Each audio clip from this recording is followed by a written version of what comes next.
Assalamualaikum warahmatullahi wabarakatuh. Alhamdulillahirabbil alamin. Alhamdulillahilladzi bi ni'matihi tatimmu shalihat wa bi fadlihi tatanazzalu rahmat. Allahumma shalli wa sallim wa barik ala sayyidina Muhammad wa ala alihi wa sahbihi ajma'in. Allahumma kita karim a'udzu billahi minasyaitonir rajim. Bismillahirrahmanirrahim. Tilka darul akhirah naj'alha lil ladzina la yuriduna 'uluwan fil ardi wa la fasada wal 'aqibatu lil muttaqin. Sallallahu alaihi wasallam. Qala Rasulullah sallallahu alaihi wasallam, "May yuridillahu bihi khairan yufaqihu fid-din." Sallallahu alaihi wasallam. Alhamdulillahirabbil alamin. Bapak-bapak, ibu jemaah salat maghrib Masjid Darussalam, Mushola Darussalam yang insyaallah dirahmati oleh Allah Subhanahu wa taala. Kita bersyukur kepada Allah Subhanahu wa taala atas seluruh limpahan karunia dan nikmat yang Allah berikan kepada kita semua pada malam hari ini. Allah izinkan kita bersama-sama kemudian mencoba menghibur kebaikan-kebaikan dari Allah Subhanahu wa taala dengan kegiatan yang kita lakukan pada malam hari ini, yakni mencoba untuk menghadiri majelis ilmu. Karena Nabi SAW bersabda, "May yuridillahu bihi khairan yufaqihu fid-din." Siapa yang Allah hendaki kebaikan atasnya, Allah faqihkan dia di dalam agamanya. Maka dalam keadaan bermajelis seperti ini, mudah-mudahan yang menyampaikan dan menyampaikan semuanya diinginkan kebaikannya oleh Allah Subhanahu wa taala. Kemudian kita berselawat kepada Rasulullah, Allahumma shalli wa sallim wa barik ala sayyidina Muhammad wa ala alihi washabbihi ajma'in. Mudah-mudahan Allah senantiasa berikan rezeki kepada kita berupa keistiqomahan untuk teguh, patuh dan taat mengikuti sunnah-sunnah beliau, sehingga kelak kita berjumpa dengan beliau dalam keadaan ditunggu oleh beliau, dalam keadaan mendapatkan minum di telaga haudnya beliau dan mendapatkan syafaat beliau kelak di yaumil qiyamah insyaallah. Amin ya rabbal alamin. Bapak Ibu jemaah salat maghrib Darussalam yang dirahmati Allah Subhanahu wa taala. Malam ini kita berpindah pada surah Al-Qasas dalam kajian tafsir Jamul Bayan di Ahkamul Quran miliknya Imam Al-Qurtubi rahimahullah taala. Allah Subhanahu wa taala berfirman, "Tilka darul akhiratu naj'aluha lil ladzina la yuridu uluwan fil ardi wala fasada wal aqibatu lil muttaqin." Dalam surah 28 ayat ke-83. A'udzubillahi minasyaitonirrajim. Tilka darul akhirah. Allah menyebut tilka. Tilka itu kata tunjuk yang jauh. Tilka. Jadi kalau kita dekatkan, kita menyebut hadza ini. Kalau kata jauh itu pakainya tilka. Seperti itu. Kata ulama tafsir apa? Untuk menunjukkan uluwan, untuk menunjukkan kemuliaan, ketinggian negeri yang kemudian kita akan pulang kelak. Jadi untuk menunjukkan ketinggian, kemuliaan negeri yang padanya semuanya kita akan kembali kelak. Mudah-mudahan kita semua yang kembali ke sini, kembali ke dalam jannahnya Allah Subhanahu wa taala sebagaimana dulu nenek moyang kita, bapak moyang kita Nabi Adam alaihissalam pernah masuk di dalamnya insyaallah. Tilka darul akhirah. Kata Imam Al-Qurtubi, wa qala dzalika ala jihati ta'dhim. Itu digunakan kata tilka itu untuk menunjukkan posisi yang sangat tinggi laha wa tabkhim li sya'niha, ya, dan untuk menunjukkan pemuliaan terhadap kedudukannya. Ya'ni tilkal ladzi sami'ta bi dzikriha. Kata Imam Al-Qurtubi, yakni surga yang telah engkau dengarkan penyebutannya. Jadi kita di dunia ini, sebagaimana dulu minggu yang lalu saya bilang, surga itu kata Nabi SAW, a'adatu li ibadiyas sholihin. Surga itu aku peruntukkan untuk hamba-hambaku yang salih. La a'yunun ra'at, tidak pernah dilihat satu kali mata pun. Wala udhunun sami'at, dan tidak pernah didengar oleh telinga. Wala khatara ala qalbil bashar, dan tidak pernah terlintas sekalipun di hati manusia. Betapa tingginya kemudian negeri akhirat surga itu yang Allah gambarkan di dalam Al-Quran. Kata Imam Al-Qurtubi, ya'ni tilkal lati sami'ta bidzikriha, yaitu surga yang kalian dengarkan dulu di dunia. Hari ini Bapak Ibu, malam ini jadi saksi. Saya pernah memperdengarkan surga itu kepada Bapak Ibu pun kemudian mendengarkan itu. Mudah-mudahan kita yang dipanggil oleh Allah SWT dalam ayat ini. Ya tilkal lati sami'ta bidzikriha wa balagha wasfuha, dan telah sampai kemudian kepada sifat-sifatnya. Ya. Jannatin tajri min tahtihal anhar, yang mengalir di bawahnya sungai-sungai. Khalidina fiha abada, yang kalian hidup kekal abadi selama-lamanya. Yang kemudian salah satu kenikmatannya pernah saya ceritakan di sini. Tidak ada restoran seperti restoran yang ada di surga nanti kelak. Ketika ahlul jannah itu kemudian mereka bermain-main di taman jannah itu, makanya kemudian disebut dengan perlindungan taman, yang sinar matahari tidak bisa masuk di dalamnya, di bawah taman tersebut. Satu kali kemudian mereka melihat ada burung terbang. Kepengen Pak makan burung terbang, baru kepengen langsung terhidang. Kebayang kita kenikmatannya luar biasa. Baru kepengen. Ada Pak restoran yang di sini banyak, ada ikan, tapi kita nunjuk dulu, nunggunya suwi nerek. Ya dibetetin dulu, ya dibakar dulu, lamanya penuh. Nanti di surga tuh orang baru kepengen hadir dia langsung. Udah gitu, selesai makan penduduk surga itu, begitu selesai makan, hidup lagi burung terbang lagi. Salah satu kenikmatan. Tapi apakah sesederhana itu kenikmatan? Kata Imam Al-Qurtubi, allati sami'ta laha, yang kalian dengarkan itu hanya pendekatan sebetulnya. Tidak juga, itu sepersekian ribu mungkin. Hanya untuk mendekatkan pikiran kita, oh kira-kira begitulah kenikmatan nanti di surga itu. Begitu. Begitulah kemudian ketinggian dari negeri akhirat. Bapak Ibu yang dirahmati Allah SWT, ayat ini sebetulnya Allah SWT sedang bercerita tentang Qarun. Tilkat darul akhirah, Allah sedang bercerita tentang Qarun. Makanya dalam surah Al-Qasas,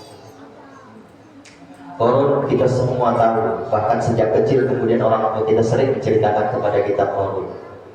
Bagaimana kemudian kaya rayanya orang ini. Dia dari kalangan Bani Israel, yang kunci perbendaharaan hartanya itu aja kemudian pelayannya itu setengah hidup. Nyeretnya baru kuncinya, belum lagi kemudian hartanya. Tapi apa kalimat Qarun itu Pak? Ketika ditanya, kata dia berikan dalam Al-Quran tadi, ini putih itu min ilmin indi. Semua perbendaharaan dunia, perbendaharaan harta ini kudapatkan dari hasil ilmuku sendiri, hasil upayaku sendiri, hasil kerjaku sendiri. Kupur, lupa dengan zat yang telah mendatangkan perbendaharaan harta itu kepada dia. Akhirnya apa? Orang ini tenggelam walaupun diperselisihkan oleh para ulama gimana tenggelamnya orang ini. Dia nampak ke Nabi Musa, Korun ini nantang kepada Nabi Musa, kamu kan seorang rasul, seorang nabi, kamu diberikan risalah, aku juga diberikan kelebihan oleh Allah. Memang betul aja. Korun itu diberikan kelebihan harta oleh Allah SWT. Ditantangnya kemudian Nabi Musa alaihissalam. Kata dia, ayo kita gantian doa. Lebih mustajab mana doamu atau doaku? Karena kita ini sama-sama kemudian diberikan mukjizat. Kamu diberikan risalah berupa kenabian atau rasulan, sedangkan aku diberikan perbedaan harta yang banyak. Ayo kita sama-sama berdoa. Dilakukan oleh Nabi Musa. Ayo sama-sama berdoa. Kesempatan pertama diberikan diberikan kepada Korun. Doanya tidak takbul, tidak didengar oleh Allah SWT. Lalu doa yang kedua diminta oleh Nabi Musa, karena memang jahatnya orang ini. Kata Nabi Musa, ya Allah, izinkan bumi ini tunduk kepada perintahku. Akhirnya kemudian Allah izinkan bumi itu tunduk kepada perintah. Kata Nabi Musa, hai bumi, coba tenggelamkan orang ini sebatas mata kakinya aja dulu. Tenggelam kemudian sebatas mata kaki. Lalu diperintahkan lagi dia sama pengikutnya itu tenggelamkan sampai ke lutut. Tenggelam lagi sampai itu, dan terakhir sampai tenggelam dengan rumah-rumahnya itu. Firaun, Korun. Maka saat itulah kemudian masyhur sampai hari ini kemudian kita mendengarkan ya. Kalau sudah ada barang antik yang didapat orang di dalam tanah, disebutlah kemudian harta itu adalah harta Korun. Harta karun, kalau bahasa kampung itu harta karun. Kaya datang kaya dapat harta karun. Jadi bapak-bapak, kalau lagi nyangkul di sawah tiba-tiba protek, dapat misalnya, kalau di hulu situ tuh apa namanya nyebutnya tuh Pak? Ayam piun atau semacam petikar gitu ya, itu tuh kadang mahalnya tak harganya. Dan kadang-kadang di dalamnya isinya ada emas dan apa ya. Nah, harta kayak beginilah kemudian disebut dengan harta karun, harta korun. Bapak Ibu kalau dapat harta begini, wajib keluar zakatnya berapa? Dikasih 20%. Ganggu. Ya. Kalau kita 85 gram emas itu disoknya cuma 2,5%. Tapi kalau Bapak dapat harganya 20% keluarnya Pak. Itulah rezeki nongkrong.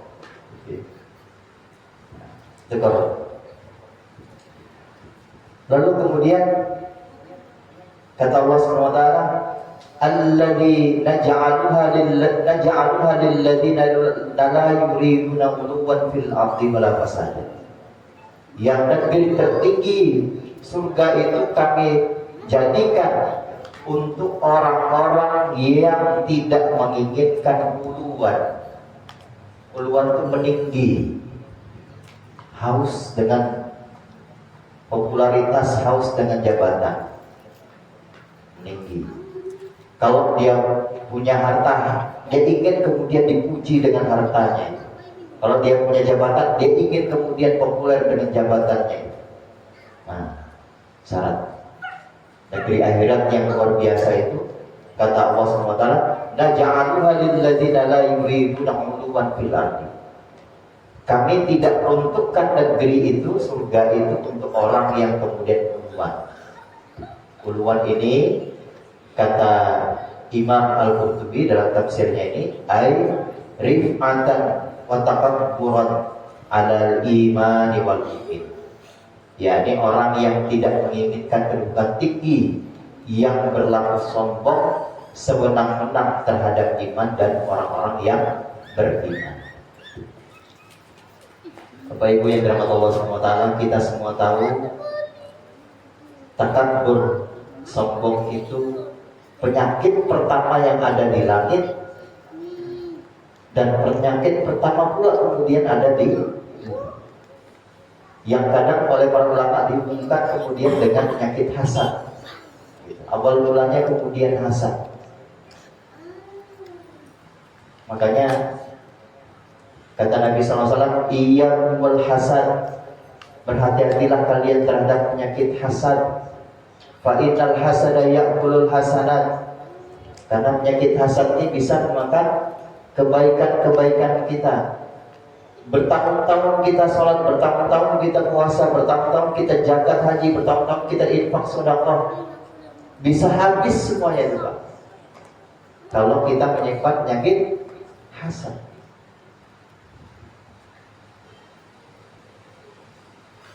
Allah SWT berfirman dalam Al-Quran, wa idh qala rabbuka lil malaikati isjudu li adama fasajadu illa iblis. Dan ketika kemudian kami menciptakan Adam, kami perintahkan semuanya untuk sujud kepada Adam, fasajadu, termasuk para malaikat, mereka bersujud semua illa iblis. Kenapa iblis begitu? Titik mulanya itu hasad. Dari hasad pula nanti muncul aba was takbar, angkuh, lalu kemudian istikbar, sombong, wa kana minal kafirin. Dan orang angkuh sombong itu nanti jatuh pasti kemudian kepada kekafiran. Makanya kata Nabi SAW, Bapak Ibu yang dirahmati Allah SWT, mudah-mudahan kita dijauhkan dari penyakit itu.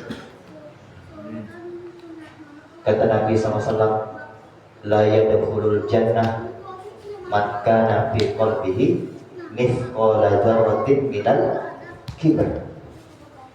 Tidak akan pernah masuk surga orang yang di dalam hatinya itu terdapat dzarrah. Dzarrah itu Bapak Ibu kadang-kadang diterjemahkan sebagai atom. Atom itu tidak bisa kita lihat. Di dalam partikel itu ada atom-atom itu tidak bisa kita lihat. Bayangkan sebesar biji atom yang tidak bisa kita lihat, bisa menghalangi kita kemudian masuk ke dalam negeri yang paling tinggi. Bisa menghalangi kita masuk ke dalam surganya Allah SWT. Dimulai dari mana nih? Dari penyakit hasad. Dari mana kita tahu? Dari ayat yang lain. Ketika diberitakan dulu sujud, kata iblis, ana khairun minhu, aku ini lebih baik daripada dia. Kalau zaman sekarang, aku ini lebih berilmu daripada dia, aku ini lebih berharta daripada dia, aku ini lebih tinggi jabatanku daripada dia. Hati-hati. Ana khairun minhu. Kata dia, khalaqtani min tin wa khalaqtahu min nar. Aku ya Allah kau ciptakan dari api, sedangkan Adam kau ciptakan dari mana? Kok bisa kemudian api ini, orang yang bersumber dari api bisa disuruh menyembah kepada orang, sujud kepada orang yang dibuat dari tanah? Kata para ulama tafsir, Pak, orang kalau sudah sombong itu begitu. Walaupun tidak masuk logika, tidak masuk di akal. Coba kita pikir, hebat mana antara api dengan tanah? Bagaimana Pak? Wah, tanah. Api itu loh bisa mati dengan tanah. Kata para ulama tafsir. Kok orang kalau sudah kena penyakit kibar itu begitu. Kadang-kadang tak masuk akal Pak. Dibela yang setengah hidup. Nah, jadi hati-hati orang yang kemudian suka membawa-bawa aku lebih baik, aku lebih mulia, aku lebih berilmu, aku lebih berharta, aku lebih tinggi jabatannya ada. Cukup satu biji atom itu bisa menghalangi kita kemudian untuk masuk ke dalam surganya Allah SWT. Nah, maka kemudian para ahli sejarah, Bapak Ibu, ini diceritakan oleh para ahli sejarah di zaman Umar bin Khattab radhiyallahu anhu. Zaman Umar bin Khattab itu kan perluasan Islam itu bahkan sampai ke Mesir, nah termasuk Syam. Itu juga sudah sebagian dikuasai oleh kaum muslimin, termasuk suku Gosan. Gosan itu ada Yahudinya, ada Arabnya juga, tapi kemudian masuk Islam di kekuasaan Umar bin Khattab radhiyallahu anhu. Ada seorang raja Gosan, kata para ulama, ini dia raja terakhir dari Gosan. Gosan itu Syam, di sebelah atas dari kota Mekah dan Madinah. Namanya Jabalah ibnu Ayham, Jabalah bin Hayham. Namanya Jabalah bin Hayham, raja terakhir dari Bosan. Dan dia masuk Islam di zaman Umar bin Khattab. Jadi Bosan itu masuk ke dalam Islam di zaman Umar bin Khattab radhiyallahu anhu. Raja terakhirnya itu namanya Jabalah ibnu Hayham. Jabalah bin Hayham ini satu kali kemudian dia umroh ke Mekah. Begitu umroh, dia melakukan tawaf di Ka'bah. Tawaf, begitu tawaf, jubahnya nih diinjak sama Bani Pajam. Bani Pajam ini kekuasaannya Musa saat itu. Terinjak jubahnya, terinjak. Lalu kemudian dalam riwayat itu Fayal dapat itu, kemudian dia melihat begini ke yang injak nih, ditamparnya kemudian yang injak ini Bani Pajam ini sampai patah hidungnya. Orang merasa namanya juga bekas raja, bukan bekas raja, masih jadi raja. Lalu kemudian peristiwa ini dilaporkan Umar bin Khattab radhiyallahu anhu, dilaporkan kepada Umar bin Khattab. Dipanggillah kemudian si Jabal. Apa kata Umar? Imma, atau engkau ditampar yang sama patah hidungmu, atau engkau minta maaf sekarang. Raja nih Pak. Terbayanglah kemudian si Jabalah ini, kok bisa? Bagaimana mungkin ini bisa terjadi? Ada seorang budak dan saya harus ditampar oleh seorang budak, atau saya minta maaf. Bagi dia zaman jahiliyah ini merupakan aib yang luar biasa. Mungkinkah, kata dia, sampai dalam riwayat itu, tidak gila kata Umar. Apa kata Umar? Kamu ketika masuk di dalam Islam itu tidak ada perbedaan antara seorang raja dengan budak. Yang membedakan kamu adalah inna akramakum indallahi atqakum. Membedakan kalian raja dan budak itu hanya ketakwaan. Imak, atau engkau kemudian ditampar sampai patah hidungmu, atau engkau minta maaf dengan budak. Masih tak percaya dia kalimat kemarin. Kata si Jabalah, saya pikir waktu saya menjadi raja di zaman jahiliyah, begitu saya masuk Islam, saya lebih mulia. Udah, tetap berada. Di dalam Islam, di hadapan Islam, kamu ini sama. Raja maupun budak ini sama. Tidak ada perbedaan di antara kalian kecuali takwa. Akhirnya apa? Jabalah ini minta waktu kepada Umar. Dia minta waktu minal-lail satu hari. Wahai Umar, khalifah, karena dia cuma gubernur. Khalifah kan kekuasaan tertinggi. Wahai khalifah, izinkan aku berpikir dalam satu hari. Tadi saya mau bacakan ke Bapak Ibu, biar kemudian ini jadi pelajaran berharga buat kita.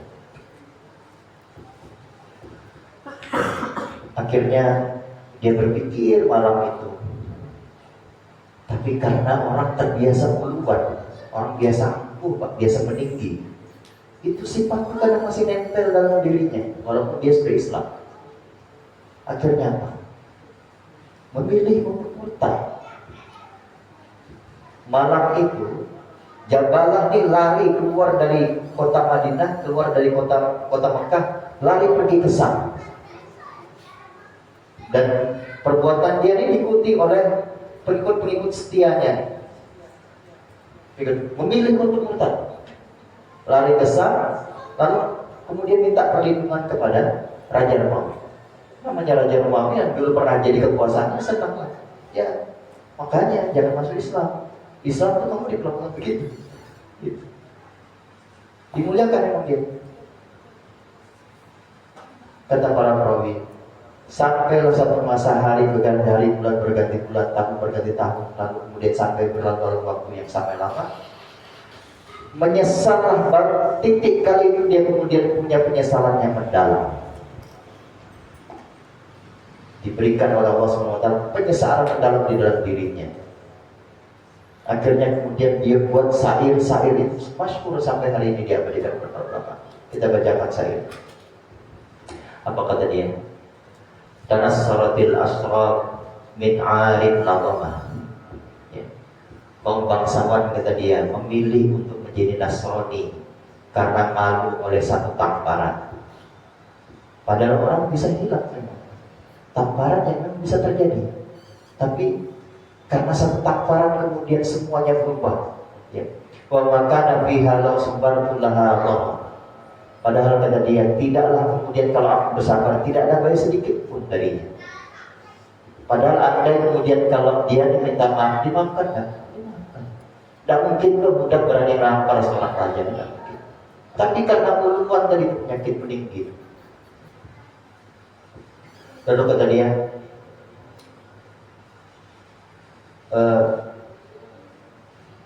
takkan naftuha minni lajajan wa nahwah.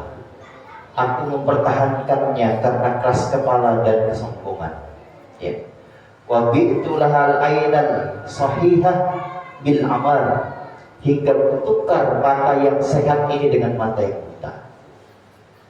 Mata yang sehat itu tadi harusnya tawadhu, rendah hati, tahu diri ini melakukan kesalahan.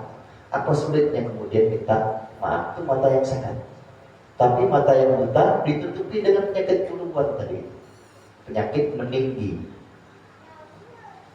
Akhirnya apa tadi? Hingga bertukar mata yang sehat kemudian dengan mata yang buta. Lalu kata dia, faya laita ummi lam talitni walaitani. Andailah kemudian ibuku ini tidak melahirkanku. Lalu kata dia, raja'tu ilal qawlil ladzi qala Umar, dan aku kembali kepada putusan yang diucapkan oleh Umar bin Khattab radhiyallahu anhu. Jadi bait syair yang masyhur. Orang kalau kebiasa punya meninggi uluan, bahaya sekali. Dalam hal apa aja. Tidak hanya dalam hal apa, dalam ilmu juga begitu. Makanya hati-hati. Makanya dalam ilmu tasawuf kan begitu. Orang yang kemudian suka menunjuk orang itu, menunjuk kan begini. Dengan Pak, satu jarinya kemudian ke orang lain, 3 jarinya ini kemudian sedang mengincar kesalahan dia. Ya dulu saya suka bercanda. Makanya kalau tunjuk orang begini, hati. Orang biasa meninggi bahaya. Makanya pernah satu kali Bapak Ibu datang sahabat kepada Nabi SAW, ya Rasulullah, dullani ala amalin idza amiltuhu ahabbani Allah wa ahabbani an-nas. Ya Rasulullah, tunjukkan kepadaku satu amalan. Kalau amal itu kerjakan, aku dicintai oleh manusia, dan aku dicintai oleh Allah SWT, dan dicintai oleh manusia. Apa amalan itu? Kata Nabi SAW, wazhad fid dunya yuhibbakallah. Berbuat zuhudlah engkau terhadap dunia, nanti pasti kemudian Allah akan mencintai. Zuhud itu Pak dekat dengan qanaah. Qanaah itu kemudian kenapa dicintai oleh Allah SWT? Kenapa orang zuhud, orang qanaah itu dicintai oleh Allah SWT? Dia rindu dengan apa yang Allah bagi terhadap dirinya. Tidak pernah tuntut lebih, tidak pernah menggerutu, tidak pernah kecewa. Rindu dengan apa yang Allah bagi kepada dirinya. Hari ini dibagi dia sebagai karyawan, dia rindu. Allah senang dengan orang yang begitu, menerima. Makanya orang kufur nikmat itu disebut kufur itu begitu. Dia nggak rindu, dia anggapnya kemudian Allah itu tidak adil dengan dirinya. Kata Nabi, wazhad fid dunya yuhibbakallah. Kalau kau mau dicintai oleh Allah SWT, zuhudlah kau dengan apa terhadap apa-apa yang di dunia. Dan betul aja Pak, orang yang zuhud itu, orang yang qanaah itu memang kita lebih suka kan, dibanding dengan orang yang muluan, orang yang meninggi. Ya, nggak suka, Allah nggak suka. Bapak Ibu yang dirahmati Allah SWT, lalu kemudian kata Rasulullah SAW, wazhad fi ma'indan nas, dan zuhudlah kamu, qanaahlah kamu terhadap apa yang dimiliki oleh manusia. Kalau itu yang kamu lakukan, yuhibbakan nas, pasti kamu akan dapat cinta dari manusia. Ya. Begitu tetangga misalnya beli PCX misalnya, dan ada motor PCX Pak, zuhud, senang, latih diri kita ini untuk senang melihat orang senang, susah melihat orang susah. Zuhud itu begitu. Jangan terbalik. Susah melihat orang senang melihat orang susah. Hasad itu begitu. Melihat orang beli motor baru, suaminya diburu, coba tetangga tuh beli PCX, kita beat aja terus. Mulai muncul penyakit. Makanya kata Imam Nawawi, hasad itu boleh nggak? Boleh, ada hasad yang diperbolehkan. Hasad yang diharamkan itu adalah hasad yang begini, kata Imam Nawawi. Tamanna 'ala nikmah zawalin nikmah an sahibiha. Itu hasad yang dilarang. Itu yang disebut, yang kita berlindung. Wa min syarril hasidin idza hasad. Jadi hasad yang haram itu begitu kata Imam Nawawi. Tamanna nikmah zawalin nikmah an sahibiha. Misalnya nih, saya beli HP yang baru, lalu kemudian ada yang iri dengan HP saya. HP yang baru paling kredit Ustaz, mudahan HP-nya rusak. Dia tidak senang orang mendapatkan nikmat, lalu dia suka nikmat itu hilang dari pemiliknya. Itu hasadnya nggak boleh. Itu yang haram. Itu yang kita berlindung. Melihat orang tuh motornya baru, mudahan lecet. Itu hasad yang kemudian haram di dalam agama syariat. Itulah yang bisa makan kebaikan-kebaikan kita. Terus ada nggak hasad yang berbeda? Ada. Dalam agama ini disebut sebagai ghibthah. Ghibthah itu hasad yang positif. Gimana hasad yang positif? Kata Imam Nawawi, tamannan mislan nikmah. Begitu ada saudaranya dapat nikmat, dia senang. Dia senang saudara itu dapat nikmat. Ghairu zawalin nikmah an sahibiha, tapi dia tidak ridho nikmat itu hilang dari saudaranya, dari pemiliknya. Itu boleh. Kata Imam Nawawi, bukan hanya dalam perkara agama, dalam perkara dunia juga boleh.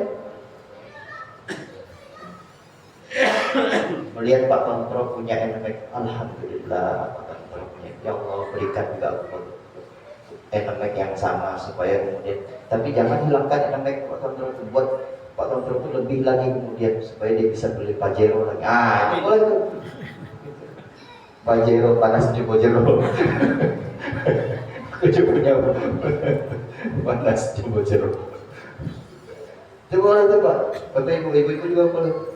Jadi kalau melihat saudara itu punya nikmat, kita pengen nikmat yang sama, tapi doakan supaya nikmat itu juga tidak boleh hilang dari pemiliknya. Itu tadi Imam Nawawi boleh.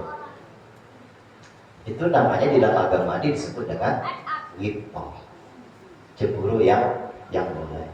Ya. Nah, Bapak Ibu yang dirahmati Allah SWT,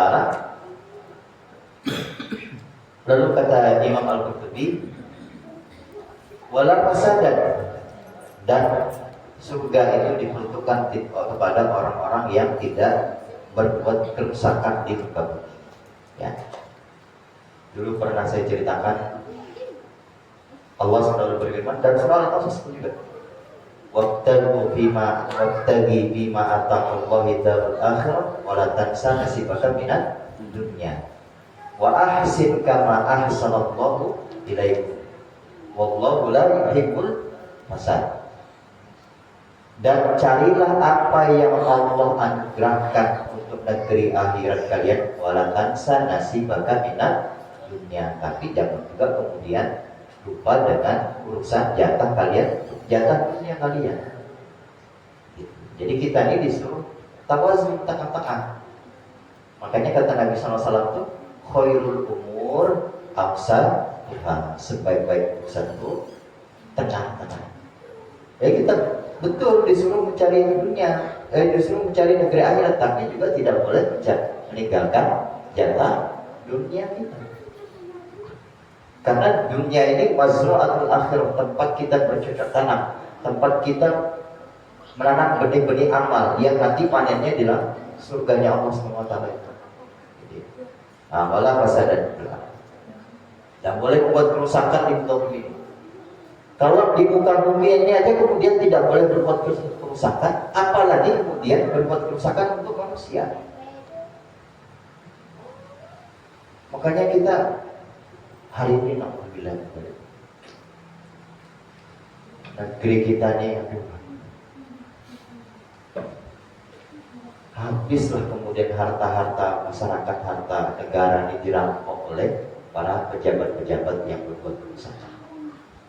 Hari ini baru didapat oleh kepolisian teman Pak, duit 300 berapa miliar gitu, lalu kemudian emas sampai 17 kilo 17 gram. Kebayang Bapak duit emas 17 kilo itu 74 ya? 74 ya? Iya. Kerusakan. Orang-orang gini kalau tidak dapat bahaya. Bayangkan itu digunakan untuk orang banyak, harus dirampas oleh dia sendiri. Walaupun hari ini Polda belum merilis siapa, tapi itu semua dari hasil yang baik sendiri. Ya, wala fasada, jangan kalian berbuat kerusakan. Apa itu? Kata beliau, amalan bil ma'asi, termasuk perbuatan yang maksiat. Ya. Qalahu Ibnu Jurayj wa Muqatil, berkata Ibnu Jurayj dan Muqatil dan Ikrimah, yakni ahlul mal bi ghairi haq. Nah, kan fasadan itu kata beliau orang yang mengambil harta tanpa haknya. Gharar, penipuan, termasuklah kemudian korupsi di dalam. Itu fasadan yang dilarang, kemudian dilarang di dalam ayat ini.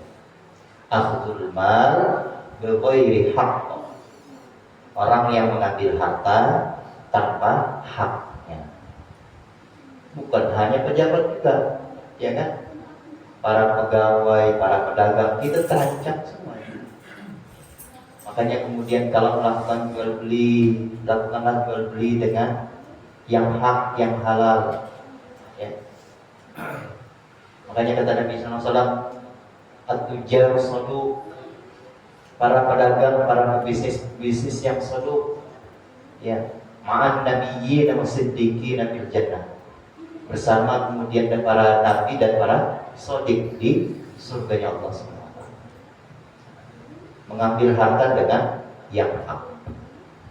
Ya. Lalu kemudian Imam Al-Qurtubi mengutip satu cerita, Tilkat Darul Akhirah. Beliau mengutip satu cerita yang diceritakan dari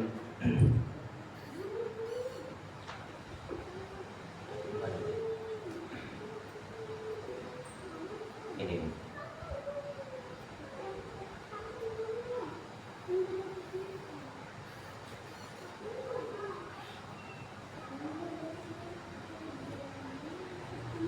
Sufyan bin Uyainah. Sufyan bin Uyainah ini ulama Madinah, termasuk ulama kibar. Beliau termasuk tabi'in, ya. An Ismail ibni Abi Khalid, dari Ismail bin Khalid. Qala marra Ali bin Husain wa huwa raqibun ala masakin ya'kulul kisaran lah. Satu kali Ali bin Husain ini melewati satu kelompok, satu kaum masakin, orang-orang miskin, Pak, yang sedang makan bekas-bekas roti. Padahal beliau ini orang besar, pejabat besar, Ali bin Husain, masih keturunan Nabi juga, Ali bin Husain. Kata Sufyan bin Uyainah, dia melewati sekelompok orang-orang miskin yang sedang makan potong-potongan bekas roti. Ali bin Husain. Lalu kemudian fasallama alaihim, Ali ini kemudian memberikan salam kepada kelompok orang ini. Fada'ahu ila ta'ani, sekelompok miskin dari mana? Manggil pejabatnya untuk kemudian makan bersama mereka. Lalu kemudian fatalah hadil ayat. Si Ali bin Husain ini sebelum turun dari kendaraannya, dia baca ayat ini. Tilkad darul akhirah naj'alaha lilladzina la yuriduna uluwan fil ardi wala fasada. Dibacakan ayat ini. Lalu kemudian summa nazala wa akalama.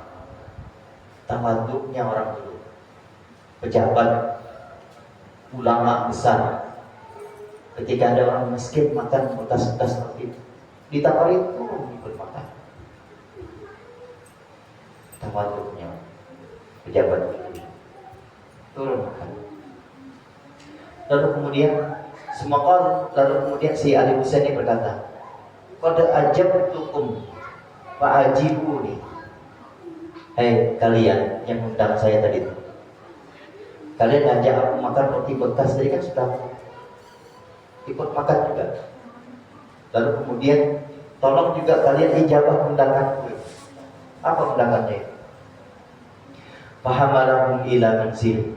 Diundanglah kemudian orang-orang miskin masakin tadi untuk datang kemudian ke rumahnya, ya. Lalu kemudian fa'at'amahum wa kasahum wa sarafahum. Orang-orang miskin ini kemudian diundang, diberikan makan, diberikan pakaian, dan dimuliakan oleh pejabat dan ulama ini. Lalu kemudian kharajahu Abul Qasim. Ini hadis ini kemudian dipersilahkan mereka untuk pulang. Begitulah orang yang mengerti ayat ini, Pak. Ayat ini gimana kedudukannya? Kesimpulannya para ulama, ayat ini kemudian memang diperuntukkan, surga itu diperuntukkan orang yang tawadhu. Tawadhu itu bukan orang yang rendah diri, tapi orang yang rendah hati. Orang yang ridho dengan apa yang Allah bagikan, apa yang Allah berikan kepada dia, gitu ya. Nah, itulah tawadhu. Makanya kata Nabi SAW, wazhad bi ma'in dan nas yuhibbakan nas. Juhudlah, tawaduklah kalian dengan harta yang dimiliki oleh manusia, pasti nanti kalian akan disukai oleh kebanyakan manusia. Wal akibatu lil muttaqin. Allah tutup kemudian ayat ini dengan wal akibatu lil muttaqin, dan sebaik-baik akibat bagi orang-orang muttaqin itu apa? Rujuk ilal jannah, kembali ke dalam surganya Allah Subhanahu wa taala. Mudah-mudahan kita yang hadir di sini diberikan tawadhu, rasa tawadhu, ridho dengan pembagian yang Allah berikan kepada kita, dan dikembalikan kita kemudian ke dalam jannah Allah Subhanahu wa taala. Wal aqibatu lil muttaqin. Alhamdulillah muttaqin. Assalamualaikum warahmatullahi wabarakatuh.